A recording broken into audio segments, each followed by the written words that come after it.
Nós já ouvimos, já lemos, já oramos, já cantamos. O culto é para o Senhor, não é para mim nem para você. Então, se alguém tem que sair agradado desse culto, é Deus, né? A gente recebe a bênção de carrinho, né? A gente recebe aquilo que Deus tem para nos dar, porque Deus é bom, né? Esse é o povo de Deus reunido para adorar a Deus, para ouvir o que Deus tem para falar para Deus também aquilo que Deus merece ouvir. A verdade é que nossos lábios, imperfeitos como são, não conseguem dizer tudo que Deus merece, da forma como Deus merece. Mas ainda assim, Deus recebe louvor e adoração. Quero, nessa noite, pensando na obra missionária, pensando no trabalho missionário, pensando no tempo que essa igreja tem. Eu fui informado, parece que são 54 anos, é isso, né? 54 anos de caminhada, e Deus conhece. Talvez alguém esteja aqui desde do começo, né, da igreja.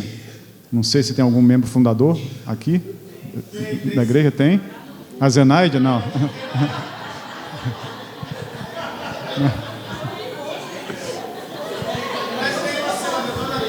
Dona Miriam. Cadê a Dona Miriam? Tá bom. Mas assim, essas pessoas podem dar testemunho daquilo que Deus fez e tem feito ao longo da história. Pensando em igreja, em missões, em tarefa missionária, eu quero estudar com vocês nessa noite como desafio, pensando num desafio final. Rapidamente, vou tentar fazer isso rápido. Etapas de uma igreja que dá para a gente aprender com ela ao longo do Novo Testamento. Estou falando da igreja de Éfeso. A igreja de Éfeso foi fundada por Paulo no começo da terceira viagem missionária. Isso está lá em Atos 19. No fim da segunda viagem, Paulo dá uma passadinha em Éfeso, deixa lá Áquila e Priscila, um casal muito parceiro de Paulo em missões, deixa ali o jovem Timóteo também. Paulo vai para a sua igreja base, que era Antioquia, na Síria, né, e presta o relatório da sua segunda viagem missionária. Vocês, como bons estudiosos da palavra de Deus, sabem isso. E aí Paulo volta para mais uma viagem. E no começo dessa viagem, Paulo chega na igreja de Éfeso, ou melhor, na cidade de Éfeso, só lembrando que hoje nós vivemos num mundo cristianizado, né? Nós moramos num estado chamado São Paulo, temos aqui perto uma cidade chamada Santos, e cidade com nome de santo, e ponte, e bairro com nome de santo, a gente tem à nossa volta. Então, soa para a gente, o cristianismo, a cristandade soa muito familiar para a gente. Nessa época em que Paulo chega em Éfeso, isso era uma coisa estranha.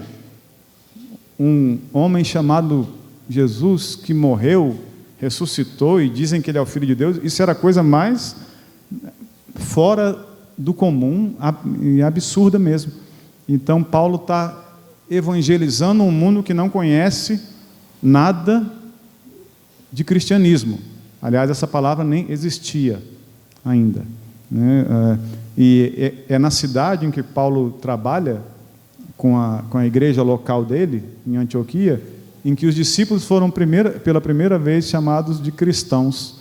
Então, não era esse mundo que você conhece hoje. Então, você precisa ter em mente isso quando lê essa passagem de Paulo chegando em Éfeso. E isso foi no ano 53, 52 e 53. Não é 1952, tá? É o ano 52 da era cristã, 0052. Então, Paulo dá uma passadinha ali. Paulo permanece 2 anos e meio. Isso a gente pode ler lá no texto de Atos, mas eu vou deixar para ler daqui a pouco. Eu quero fazer esse panorama histórico. De 3 a 4 anos depois, Paulo já no fim da sua terceira viagem missionária, ele sabe que vai para Jerusalém, vai ser preso, Deus já vem dando indicações disso, Paulo sabe, e os irmãos não querem, não, Paulo não vai, você vai ser preso, e Paulo fala, eu estou disposto até a morrer pelo Evangelho, mas eu preciso cumprir a missão que Deus me deu. E não querendo passar por Éfeso de novo, porque ele sabe que aqueles irmãos são iguais aos irmãos de Vicente de Carvalho, são carinhosos, Paulo sabe que se chegar ali, não vão deixar ele viajar. Então Paulo está numa cidade chamada Mileto e manda chamar os presbíteros da igreja de Éfeso, que eu quero conversar com eles. Por que a igreja de Éfeso? Porque era uma igreja central daquela região, que hoje que era Ásia Menor, que hoje é Turquia, fica na área da Turquia. E Paulo chama, 4 anos depois, a liderança, uma liderança madura. Veja bem, Paulo ficou 2 anos e meio, né, pastor? A gente às vezes demora 15 anos para fazer uma liderança, né? E Paulo, em 4 anos, tem um grupo de presbíteros e chama eles e conversa. E Paulo dá aquele aviso solene lá em Atos 20. Fala para eles, vocês foram colocados por Deus na frente do povo para pastorear, para cuidar dessa gente. Essa gente é a igreja que Deus comprou com o seu próprio sangue. Então vocês cuidem bem desse povo. E Paulo diz mais, eu sei que depois da minha partida vão entrar lobos no meio do rebanho querendo destruir. E Paulo fala uma coisa que deve ter doído para ele e para eles que ouviram, porque Paulo está falando para a gente que ele evangelizou, discipulou, treinou, ordenou como liderança, e Paulo diz, eu sei que do meio de vocês vão surgir lobos, então tomem cuidado, porque essa igreja é povo de Deus, que ele comprou com seu próprio sangue, cuidado. E isso acontece mais ou menos no ano 57, 4 anos depois que Paulo sai de Éfeso. Um terceiro momento da igreja de Éfeso está na carta que Paulo escreve aos Efésios. A carta data, segundo os estudiosos, do outono do ano 60. Então, mais 3 anos depois, né, essa igreja está com 7 anos, mais ou menos, e Paulo escreve uma carta, a carta aos Efésios, que não tem, como outras cartas, repreensão nenhuma. Algumas cartas, a gente conhece, né? A carta aos Corintianos, quer dizer, a carta aos Coríntios, né? A carta aos Coríntios era uma igreja complicada. Os coríntios, gente, era uma gente complicada, tá? Os coríntios eram uma gente complicada. E Paulo escreve uma carta dando bronca. A carta aos Gálatas também, Paulo está dando bronca, né? Acho que fiquei preocupado de ter ofendido algum corintiano, né? Ele saiu por algum motivo necessário. Então, Paulo está escrevendo uma carta para a gente que não tem, é uma igreja que não tem nenhum problema doutrinário, até então, né? E Paulo escreve elogiando, e é uma das cartas teologicamente mais profundas, que a gente estuda até hoje, tenta entender aquilo tudo, e Paulo escreve aquela carta, não era para os teólogos do momento, não era para os professores, era uma carta para a igreja, gente igual a mim e a você, uma carta para ser lida para a igreja. E Paulo supunha que aquela carta sendo lida, as pessoas que ele treinou há 7 anos, 8 anos atrás, iam compreender tudo o que ele estava falando, né? E um outro momento, uns 9 anos depois, é quando Paulo escreve a carta, a primeira carta de Paulo a Timóteo. Aqui, aquele problema que Paulo avisou anos antes, já está acontecendo, porque Paulo diz para Timóteo assim, Timóteo, eu te deixei aí para você dar um jeito nessa galera que está querendo destruir aquilo que nós construímos. Tem gente que já está pregando heresia. É sempre assim. Todo trabalho novo, o obreiro vai lá, dá o sangue, dá a vida, treina a gente, discipula, coisa e tal. Aí quando a coisa está crescendo, chegam os lobinhos vestidos de cordeiro, para se aproveitar do trabalho que foi feito e para desviar as pessoas da verdade. Isso é assim, foi assim no tempo de Paulo e é assim até hoje. Os missionários pelos quais nós oramos hoje aqui podem dar testemunho disso. Sempre que a coisa está andando, chegam os hereges, querendo desviar o povo da verdade. E Paulo fala isso para Timóteo na sua primeira carta.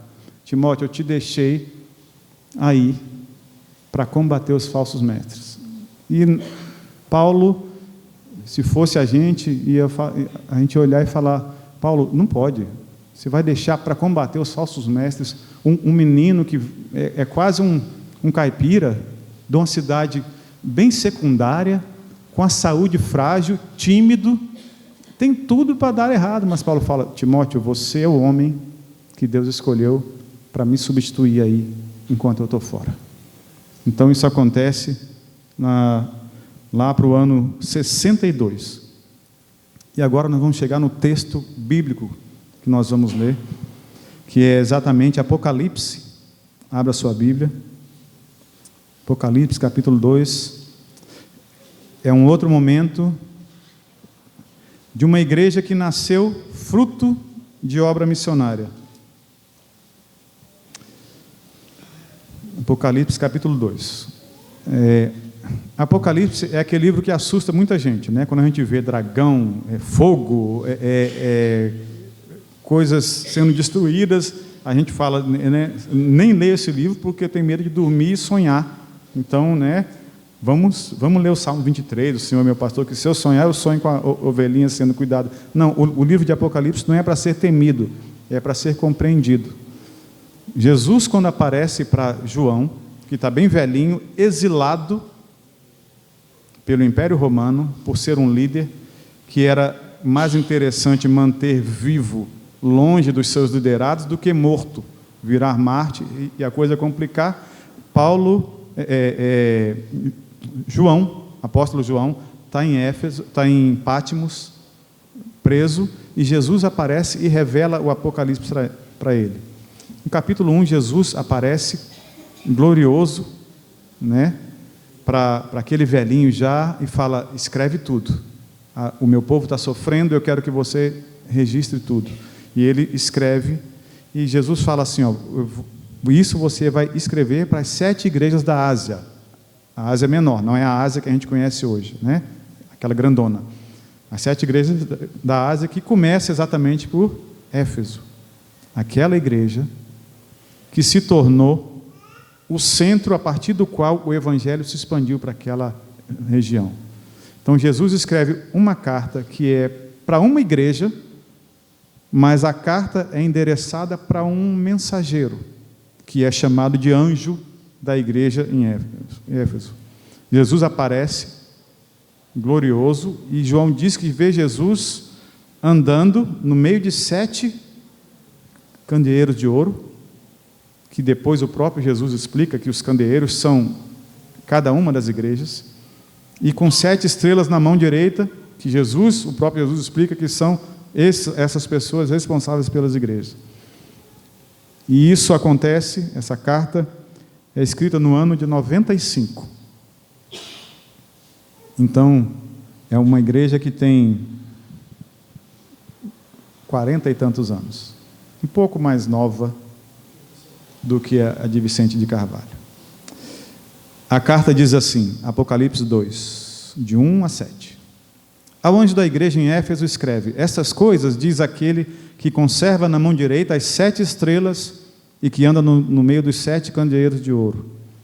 Conheço as tuas obras, tanto o teu labor como a tua perseverança, e que não podes suportar homens maus, e que puseste à prova os que a si mesmos se declaram apóstolos e não são, e os achaste mentirosos.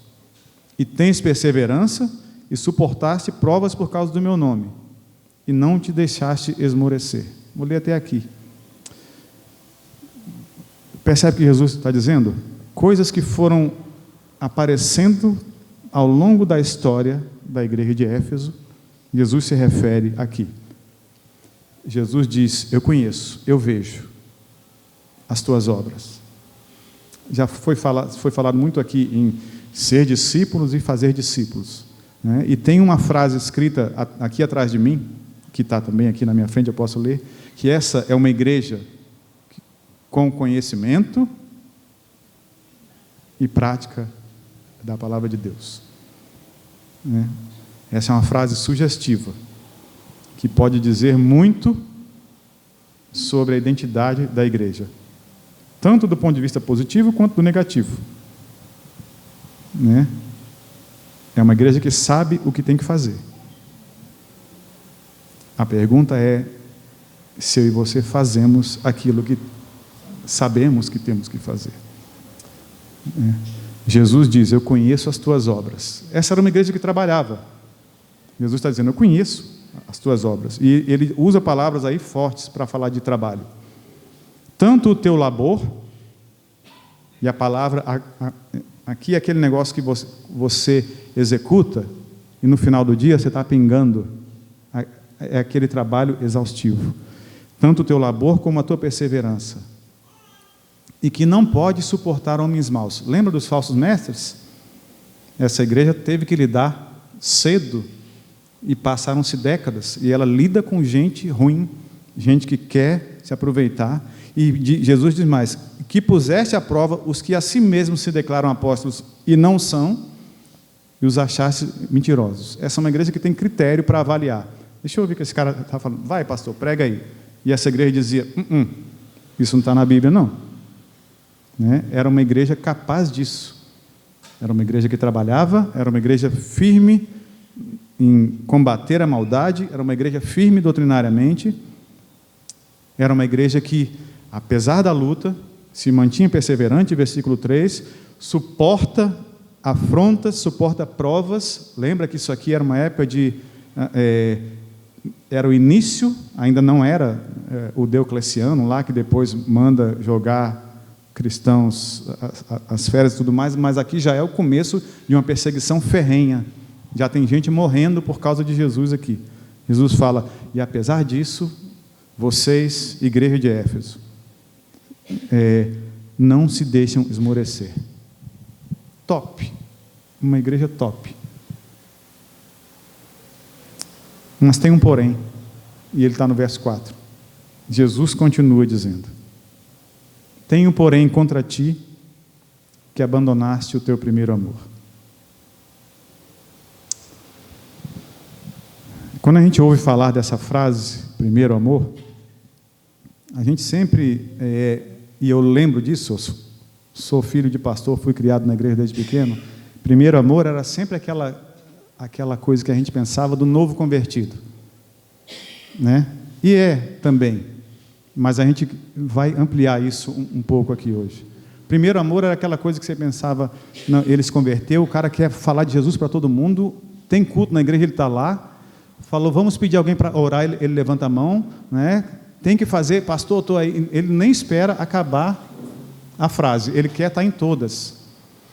E aí vão passando os anos, e a pessoa vai se tornando flexível nesse zelo, coisa. Então a gente fala, isso é quase um ditado, que a gente ou aquela pessoa perdeu o primeiro amor, né?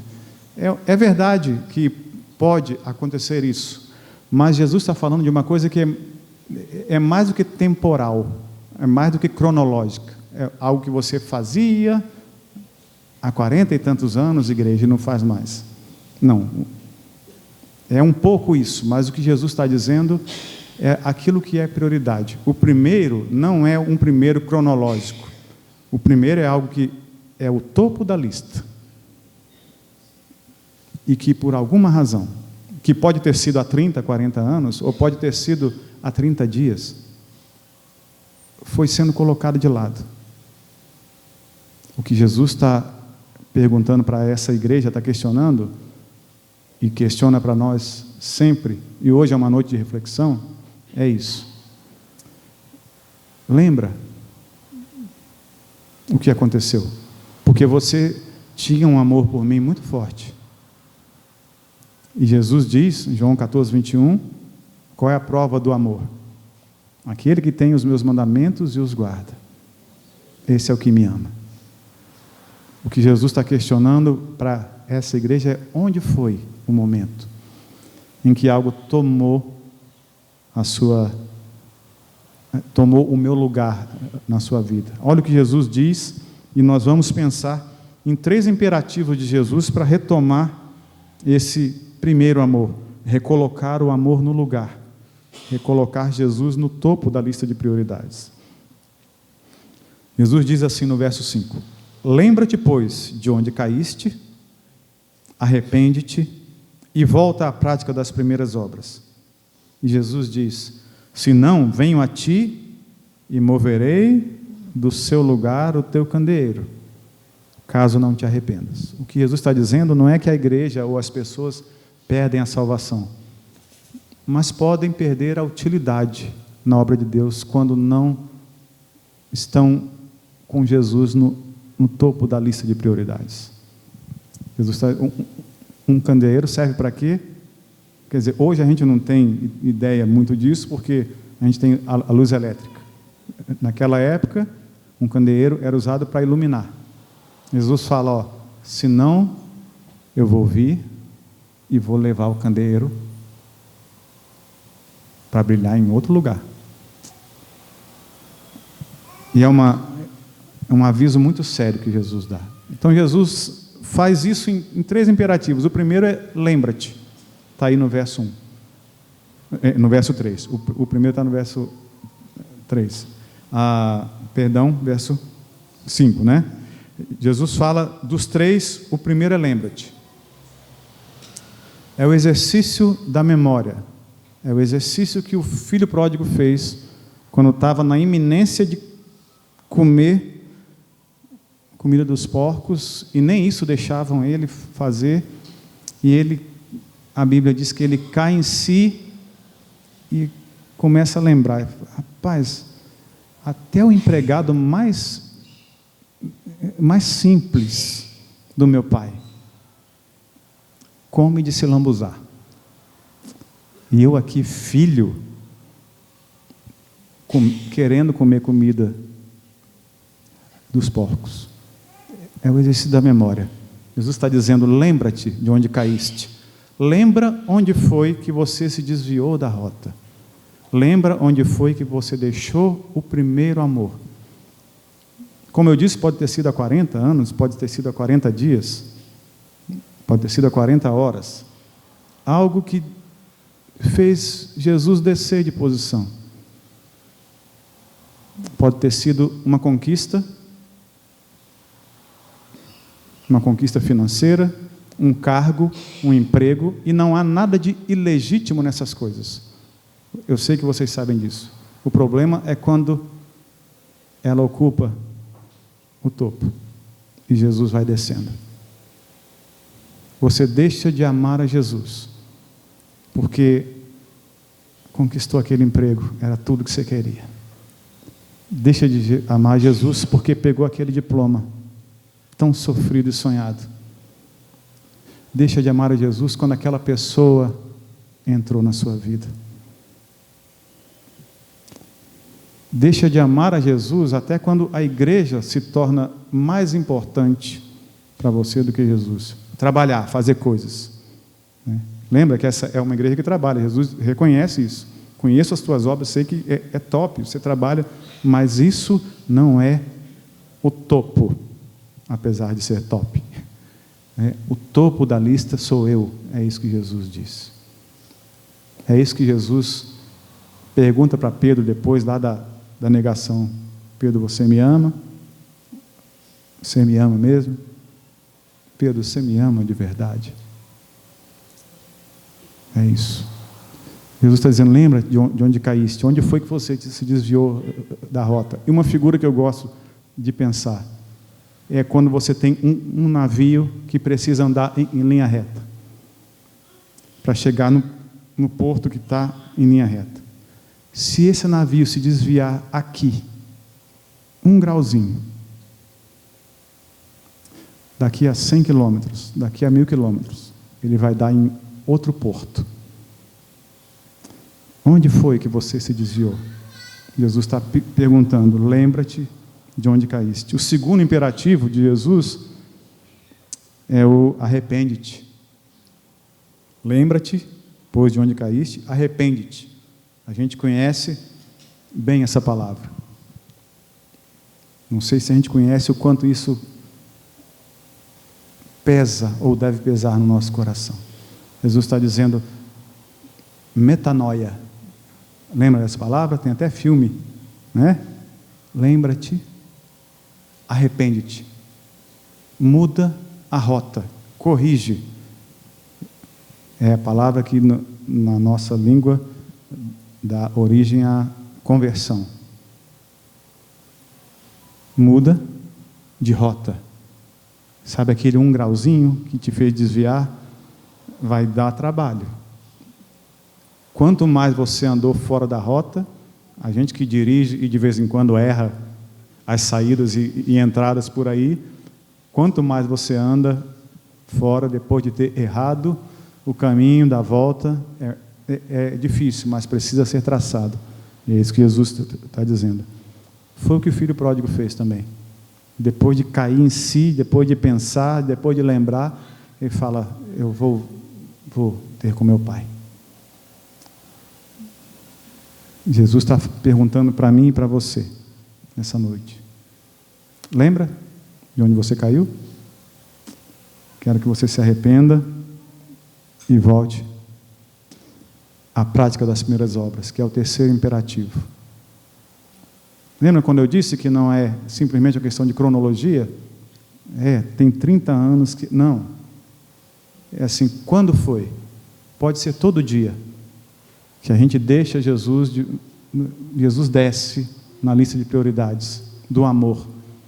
Quando eu faço as minhas opções, pelo que eu vou ver, pelas conversas que eu vou ter, pelos negócios que eu vou fazer, pela forma como vou me relacionar com as pessoas, eu estou deixando a prática das primeiras obras. E o que é interessante nesse texto é que ele está bem traduzido na nossa língua mesmo, a expressão é volta à prática, mas a ideia é pratica as primeiras obras, porque o volta dá essa sensação de foi uma coisa lá atrás. Não é necessariamente lá atrás, pode ter sido ontem. O que Jesus está dizendo é assim, faz o que tem que ser feito, me põe de volta no lugar, mostra o teu amor por mim. Por que eu estou falando isso de uma igreja para uma igreja? Eu quero voltar com você, agora eu quero que você abra lá em Atos 19, que é o ambiente onde a igreja de Éfeso surge. Atos 19. Nós estamos falando de missões, e se você não sabe, essa igreja aqui, como outra qualquer, surgiu como fruto do trabalho missionário de alguém. Atos 19, 10 diz que Paulo ficou por 2 anos em Éfeso. O texto diz assim, durou isto, o isto se refere ao que vem antes, falando do ensino de Paulo, discipulando pessoas.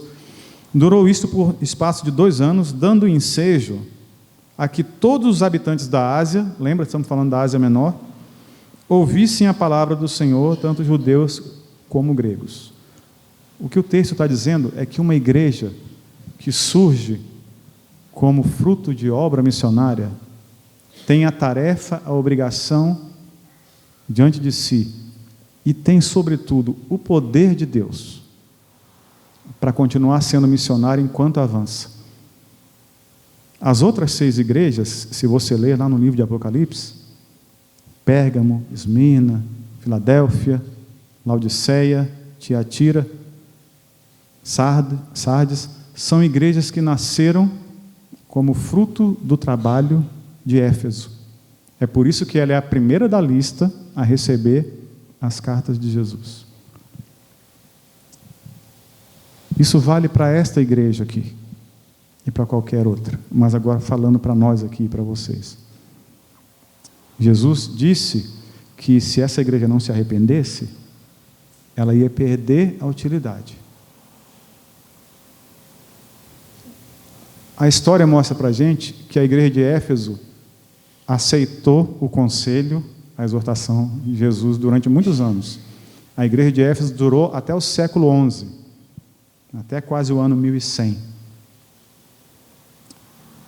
10 séculos de igreja, porque a igreja se dispôs a dar ouvidos a Jesus. Finalmente, depois de várias gerações, algo deve ter acontecido, e aconteceu em que Jesus tirou o candeeiro de lá para brilhar em outro lugar. Quem viaja pela região conhece isso. A igreja cristã de Éfeso, como era antes, não existe mais. A pergunta para nós hoje é: estamos aqui. Como eu disse, tem gente aqui da fundação da igreja, e os seus filhos, netos. Até quando essa igreja vai perdurar? Jesus dá a receita. Lembra, onde você se desvia, se arrepende e corrige a rota, e põe Jesus no topo da lista do amor. Eu quero ler, para terminarmos aqui, a letra de uma música de um cantor que eu gosto muito, Michael Smith,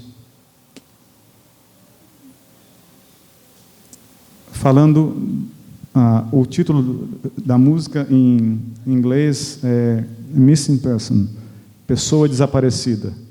E quando você ouve a música, entende a letra, você percebe que ele está falando dele mesmo, de ele que ficou em algum lugar. Ele diz assim: uma pergunta surge dentro de mim e me deixa prostrado. Tentando disfarçar, eu visto minha cara de pau e tento entender essa dúvida inegável, algo comum, mas que parece tão fora do lugar. Hoje, sou desconfiado e cínico, e não consigo parar de imaginar como meu coração foi se tornando uma pedra pulsando dentro de mim. Então, eu me pergunto: onde está aquele sentimento que eu não encontro mais? Aí vem o refrão da música em que ele diz: havia um garoto que tinha a fé para mover uma montanha. E como uma criança, ele cria sem precisar de provas. Sem deixar rastros, no entanto, ele desapareceu no vácuo, e agora eu ando procurando por essa pessoa desaparecida. Debaixo de um luar azulado, muitos pensamentos me consomem, aquela crise noturna. Quem ofuscou aquela luz incandescente que uma vez ardeu tão brilhante dentro de mim? Isso é uma fase radical, um período problemático que me mantém fugindo de tudo que eu costumava ser? Há algum modo de retornar?